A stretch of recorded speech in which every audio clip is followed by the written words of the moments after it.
Hi, my name is Dr. Dharm Sidhu. I'm a naturopathy doctor in Vancouver. And I'm Dr. Adrienne Wood. I am a naturopath in Windsor, Nova Scotia. And we've been talking on quite a few different topics now regarding health and family and God and all kind of different topics. But ultimately, our passion is health. It started with health and it's taken us to very interesting deep tangents. And today, I want to talk about a topic Adrian has found a lot of interest in, which is called cell danger. Which is, I think, a term coined by a physiologist or biologist or something, a doctor. Yeah, Nevo. No, Yeah. okay. Yeah. Can you tell us more about it? Yeah, the cell danger response really piqued my interest. I actually learned about it at a conference, a naturopathic conference I was at, and it was outlining how the cells, when they're under threat or stress, but they were using the word threat. When the cells are under a threat, they go into a programmed physiological response that allows the cells to fight the threat and deal with Right. whatever the threat is. So Like an we infection, yeah, or pollution. a toxin or some other environmental stressor, a danger, an Right. injury maybe. Um, so the cells are programmed to go into this fight phase and and then an adapt phase and Okay. then a phase that ends up exiting the cycle and completing it. Right. The cold is gone, your body's back to homeostasis. Yeah, But you're the saying threat. this is like all the different cells in the body, they're all engaging this function. Yes, exactly. Yeah. Yeah.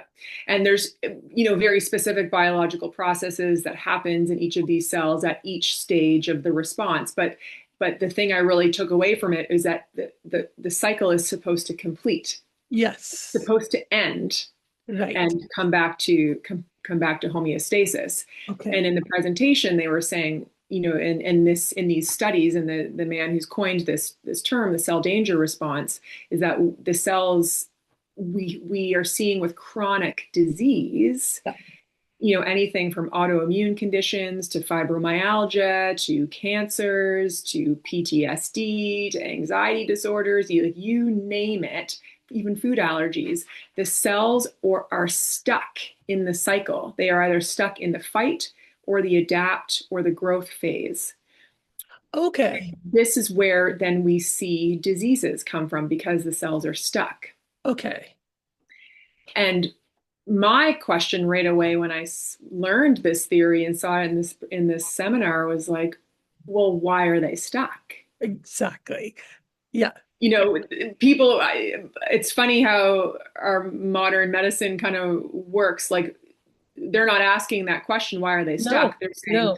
how can we get them unstuck? What drugs can we invent to get them unstuck? But I feel like the more logical question is, well, why are they stuck in a danger response? Why do these cells still believe Yeah. that they are in danger and they're still Right. under threat? That to me is an intriguing question. And in naturopathic medicine, we kind of try to observe what is the body doing and try to understand the intelligence. Why is it Yeah, doing it? yeah, Help it some more. Because, like we have herbs that if you have a fever, will you give herb to increase the fever because the body is trying to do something intelligent? So yeah. it's like you want to go to the body and to the cell and ask, what's the intelligence behind this? What are you trying to do? Yeah, because the body is intelligent and it's Yeah. not doing things for no reason. No, There no. is a reason behind it, and we have to figure out why.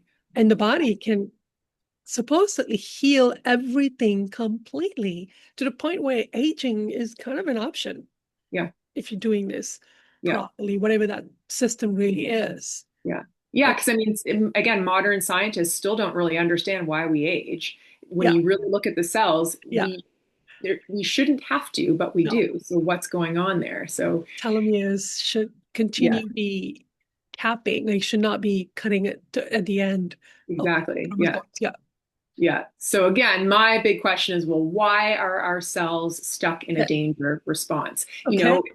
Because it would make sense, sure, if somebody had, they went to war or Right. they were in a house fire or a car accident, something, obviously traumatic. But Yeah. not everybody's always had that obvious danger Yes. kind of blame this response on. So like Yeah. why are kind of the regular people, why are our cells stuck in this danger response? Good point. Okay. And what have you discovered in your investigation? Well, I believe, putting this work of the emotional and spiritual work that we've been diving into. I think that there's a really big link between fundamentally being disconnected from ourself. Ah, Like the okay. ultimate kind Oh, of threat is a disconnection from self. okay. And that causes our cells to get stuck in the danger response. Because you're not in the experience anymore. So the body Yeah, will not continue processing its experience because you've checked out. exactly. That, wow, okay. Okay, I Exactly. can see that. Okay. And then, and there's lots of reasons why we get disconnected from ourselves. Again, big traumas, Yeah, that like Gabor Mate says, big T traumas yeah. will often disconnect ourselves from ourselves. And I have obvious experiences of being disconnected. So, Yeah. Yeah. We have to choose adaptation over authenticity. yeah, absolutely. So we have to adapt. Um, but the little T traumas, the small Exactly. repetitive things that are happening in our day-to-day lives, in our early formative childhood years, Yeah, um, usually surrounding the family dynamics, yeah, roles that we have to play within the family yeah. system or the societal system cause us to be inauthentic. They cause us to abandon ourselves and be something for the system. So let's use an example. Let's say I had to be the funny girl in my family. There was a lot of tension in my family. Yes. A lot of, maybe there was a lot of tension between the parents, and maybe one parent had a tendency towards maybe a bit of violence, Yeah. but I learned from an early age that being funny and being the jokester would relieve that tension Yes. Yeah. and would then make me feel safer, Yeah. and so I learned to adapt to that family situation. I learned to play that role in order to feel safe. And But at the cellular level, your body is actually expressing what's going on in your soul choice. Like your body will constantly, your body, there's always a part of your body that's representing physically what's going on in the emotional, spiritual level. It is yeah, expressing it. well, and if I'm being a funny girl Yeah. out of ultimately safety and survival, my Yeah. cells are going to view that as a danger, Well, it is. right? Yeah. Time I kind of go into that role, my cells are perceiving danger and going into that cell danger response. Yes. And if I'm always having to play that role within my family system, and then, we leave our families and then we kind of keep playing those roles as teens and young adults and adults, Yes. the cells are constantly still feeling like there's a danger, like we're having to adapt rather than be authentic and be our real self. And yet, so when I look at a cell stuck in a certain state, what comes to me is the cell hasn't finished processing its experience where it Mm, can fully eliminate whatever the situation is to come back to homeostasis. So the cell hasn't finished processing its experience. The person hasn't finished processing its experience. yeah. And so we are, um, the danger has to be processed fully. Like you have to fully digest it. It's like the white blood cell fully digesting all of the foreign The material. elements. Yeah, exactly. It Yeah. has to fully digest them, get rid of Yeah. it. And when we're not allowed to do that, which And happen emotionally, then the body represent that state. yeah. So if we use this example of a lot of tension in the home and, I'm adapting using this role to be the funny girl to break that tension, I'm if I keep um, adapting and being that role of the Yeah, funny jokester girl, yeah, then I'm never fully allowing myself to really process how how painful and scary and Yeah, upsetting that environment of tension is. that's right. So we're not letting ourselves be real That's with this environment sucks. It's yeah. scary. It's painful. I can't be happy. I can't be myself. No, It's too frightening. But adapting that role and being in that role of the funny girl stops me from acknowledging what is really happening. really going on exactly. And in order to continue processing, if you look at your cells, they're behaving as if they're in terrible terror of fight, or freeze, or like dormant. The example was like chronic fatigue, where you're gone dormant. Mhm. When you look at how much danger the cell biology is accurately expressing, you got to go emotionally.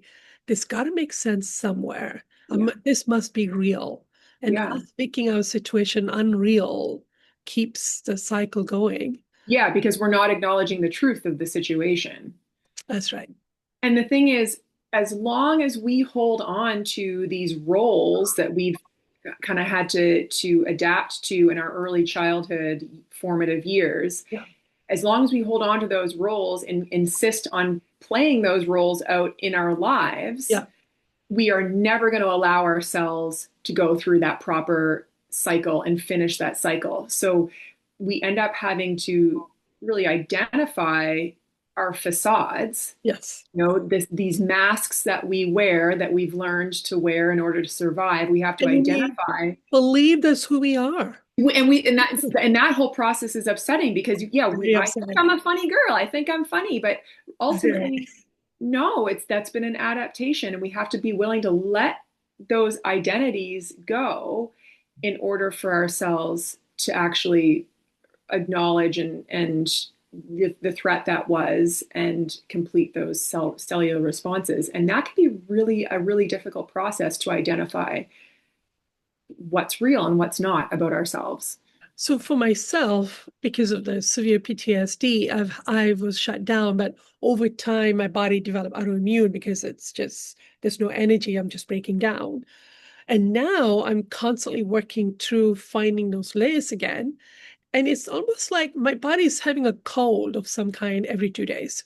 Like Mm. there's some kind of an illness or symptoms. It's as if now my body can express Yeah, the illnesses that is about eliminating all of the unprocessed experiences physiologically. Every yeah, single time there's a memory, a trauma, anything I'm working through, it starts with physical illness, a lot of debilitating pain, and then switches to the emotional realm, which is a lot of terror and a yeah, lot of like, am I making this up? Can it be this bad? Are you sure? A lot of those kind of conversations happening and a lot of fear. So I yeah, can see how there's overall autoimmune, which is still kind of a locked up situation, but then there's a lot of quick movements happening once you get going. yeah. So you may have more health issues, which is a good thing because now your body can finally have its sneeze, if you want to call it that. Yeah, because now things are actually being processed and expressed by the cells. Because Yes. all these locked up, not nutrients, but like toxins, inflammatory, modulators, and cellular byproducts are all locked up in those cells. So when you start to actually turn the wheels and get things moving, now all this junk can come out of the cells, That come out. and it needs to come out. So we often have a physical expression of junk, and Yeah. then we have like an emotional expression of junk, Oh, yeah. and it's all coming out, and it's better out than in. And you mentioned nutrient. When you are in that cell danger state, I don't think you're going to be absorbing nutrients. No, not at all, because in a cell danger response, there's only certain processes that Yeah. are important in survival mode, Okay. and like absorbing and assimilating nutrients isn't that much of a priority when you No, look at, am I going to die or not? exactly. Exactly. So those other processes of like quality of life and making sure that we're nourished and optimized are not happening. They're not. No, they're not happening. Yeah. And somehow, Adrienne, I feel the battle you and I have in this health system is that we have to keep convincing everyone that emotional traumas to the soul is debilitating. and it's Yeah. allowed for us to feel what we feel. And all it's asked for is that we finish feeling the emotion and we finish processing the experience. And then Yeah. it's dead. And It's then all, it's done. Yeah. yeah. But Yeah. Like very we hard just have to, to finish these yeah. processes. Yeah. Yeah.